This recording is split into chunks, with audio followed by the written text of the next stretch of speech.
conversation, guys. Feel free to hit the subscribe button. So, I want to talk about loving us more and hating them less. Um, on the eve of Richard Sherman signing with the 49ers, very outspoken, very boisterous man as it relates to race relations in America, as it relates to Colin Kaepernick, and I've come to the conclusion. I wouldn't say drawn to the conclusion. I mean, I have the right to change my mind, contradict myself at times. I am human, but I'd rather love my people more than spend time or spend a absolute amount of time, a high amount of time hating my adversaries. And I believe, if we love ourselves more with tangible, spiritual, and emotional substance, I believe we'll be in a better space. It's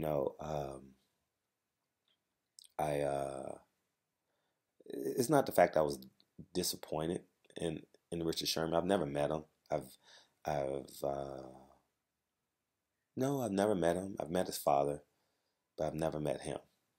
And but it just, these were my thoughts at the beginning of the boycott. I was like, I'm not gonna fight for millionaires, and they have all the power. They have absolute power, just like similar to the athletes in the NC2A that complain about not getting paid. Why are we fighting for them? All they got to do is not show up, right? When teachers want higher pay, what they do? Don't show up. I was a part of a strike. What TAs do when they want a pay raise? They don't show up. What nurses do when they want a pay raise? The union tells them not to go to work, right? So at the end of the day, they hold absolute power, especially as it relates to the NCAA, because the professional sports, you're fighting with billionaires, right? So they can hold out much longer than millionaires can. But in the court of public opinion, it will be so much pressure on the owners, because the vendors, the parking attendants, the ushers, the advertisers and businesses who completely depend upon the NFL for success, the pressure will begin to mount on professional sports, NBA, NFL. So, yeah, let's love, man. Let's wrap our arms around our very own community, man. Let's genuinely wrap our arms around our community, man. I said this in the last video because you get people who adamantly disagree with you and don't put an action to it. You understand what I'm saying? I'm just going to go through my week in terms of just events that I've done. I know I put in the other video. I'm not sure if you guys want to listen to this video, but let's see. It started off early this week where I literally rented one of my units to a gym guy, to a guy I work out in the gym. No security deposit. $250 below market rent, what I could have got from Section 8. You guys know I'm a fan of Section 8. And I rented it to him, because his family they needed it. And when I'm in a position of help, I'll do it. That's costing me, let's see, $250 times 12, $3,000 a year. I bought some shirts. I donated and I got some shirts. I'll show you guys later in the week, but it says "Never Again" with a high caliber gun on it. Donated to some kids. They're doing a walkout March 14th, I believe, and I bought them shirts. I'll show you guys the shirt. Hopefully it makes the news. Bought a kid's plane ticket to see his parents. What else I do this week? What else? I'm not gloating. I'm genuinely not gloating. But I think I need to um, create this narrative of us helping our community in which we live in, because you will get greater you will get greater uh, you will get greater eyes on you if you fight in a big corporation like the NFL. You understand what I'm saying? Versus inspiring that little kid that's in front of your dollar store every day. You know, you walk by him every day and he's doing the same thing consistently, same time, and I think it will be more advantageous of us for us to not give our community medicine, but preventive stuff like putting our arms around our community service. Um, and it don't necessarily have to be money, because I know money is scarce. Money ain't the easiest thing to hold on to. Money ain't sometimes it's not, and I completely get it. And but um, hmm, we need to love each other more and stop. I'm not saying don't worry about it, because we can't help but we can't help but see it on our timeline, see it on CNN, see it on the bottom line. I think if we change our own personal narrative into loving our sisters, loving our brothers more, and it's not just blacks, it's also Latinos, minorities, whoever's in your community, man, save your community, uplift and inspire, encourage, give life to your community. And I think long-term success will be beneficial. Even, and I'll be real with you, supporting a business in your community is inspiring, is encouraging, because you can so easily go to Target and get everything you want. You can so easily sit your butt home on Amazon Prime and get exactly what you want, and it will be in your house in 2 hours.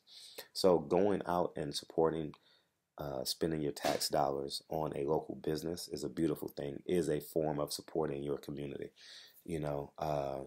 Going to Miguel's Taco Shack as opposed to going to Taco Bell is supporting your community. Going to Mississippi Soul Food Restaurant as opposed to going to the local soul food restaurant, as opposed to going to Lucille's Barbecue or something like that. You guys get what I'm saying? So at the end of the day, it's not just the actual thing and hugging your brother next door. Is actually spending your dollars as wisely as you can. But that Richard Sherman signing with the 49ers affirmed literally affirmed what I thought from the beginning. It just affirmed. He took $13 million a year, basically with his oppressor, right? In realistic terms, right? So I'm done. I don't feel comfortable. It didn't sit right it didn't sit right with me from the beginning. I did it because, my friends were coming to me, talking to me about it, and they know I'm very gun ho and as it relates to social issues, but you know, Richard Sherman just affirmed that we need to love us more and hate them less.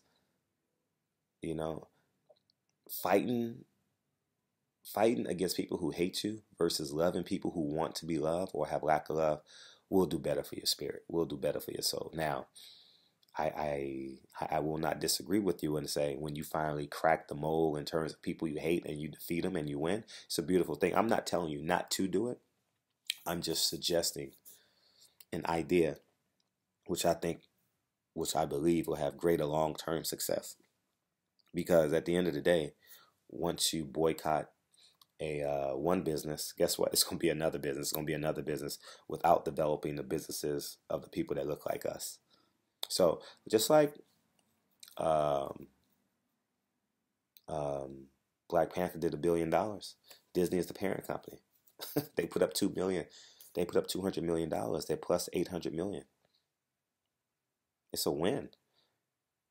It's a complete win. And the person who wins and hits their bonuses is that guy at the top. You know, the president, the CFO, the CEO, of Disney, partners, shareholders, they win. So, anyways, man, Barbershop Conversations, man. Feel free to hit the subscribe button and put in the comment section. I'm definitely open to you disagreeing with me. I'm I'm not opposed to it. I have no problem coming back on here and doing another video.